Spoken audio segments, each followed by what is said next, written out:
Okay, part three of reassembly. Again, just going down the checklist of things I need to reassemble. Um, but today there were actually a couple of things that were interesting to note. So the checklist today I've completed was exhaust springs, transmission skid plate, the Lambda sensor, the fluids, which were engine oil and coolant, shifter oil, which is I just added a little bit of oil to the shifter turret, that's where the gear lever goes. Um, Installed the shifter back, and then I started the car up to test the various functionality of the car. The fluids were probably the least interesting thing of note, but I just filled back everything that I drained and then added a little bit more for the coolant.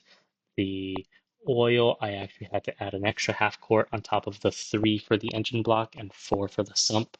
I added the extra quart, or added the extra half quart so that the dipstick and the dry sump aligned or were measured correctly. The exhaust springs, if you followed my build the last time I had my friend over, he helped me do it, and the two of us struggled for, I think, probably 2 hours just to get the two exhaust springs on.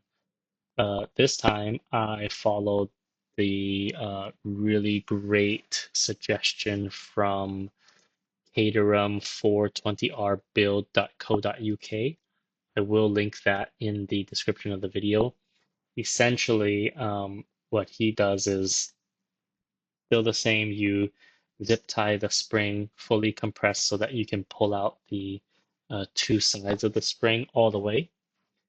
But his little trick was you squeeze in the retaining hooks on one side so that you can pull that end halfway through the spring, almost like you're going to pull it out, but you don't.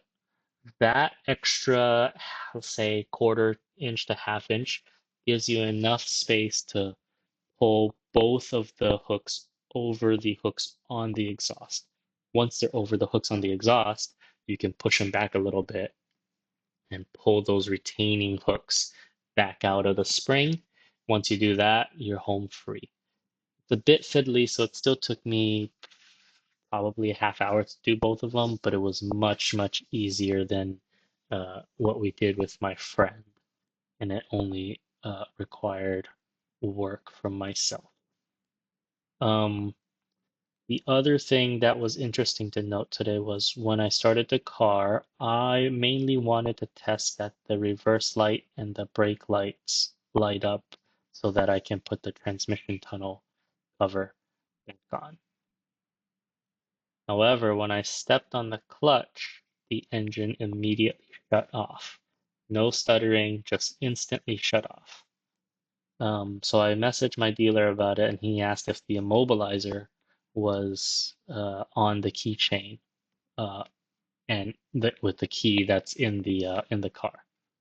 And that made me realize that no, I had taken the fob off because today when I tried to start the car, the fob was not being detected. So I had to take the fob off and wave it closer to the coils for the immobilizer to let me start the car. Then I realized I had changed my keychain since I last started it a couple of weeks ago. And what I did was I added the car key and the immobilizer fob to a magnetic quick release, and the other side of the quick release was my belt clip. I do this with all of my car keys. I like to wear it on my belt, but because this car, I have to put the key physically in the car, I needed some way to take it off of my belt without removing the entire clip from my belt every time. I used a magnet. That magnet affects the RFID functionality of the immobilizer, which is why it didn't detect and let me start the car. Apparently, also, when you try to operate the car, it will also try to read the immobilizer, which is why when I press in the clutch, the car shut off. As soon as I removed the magnet from my keychain setup, everything worked flawlessly. So learned that learned how the immobilizer works, I guess. That was interesting.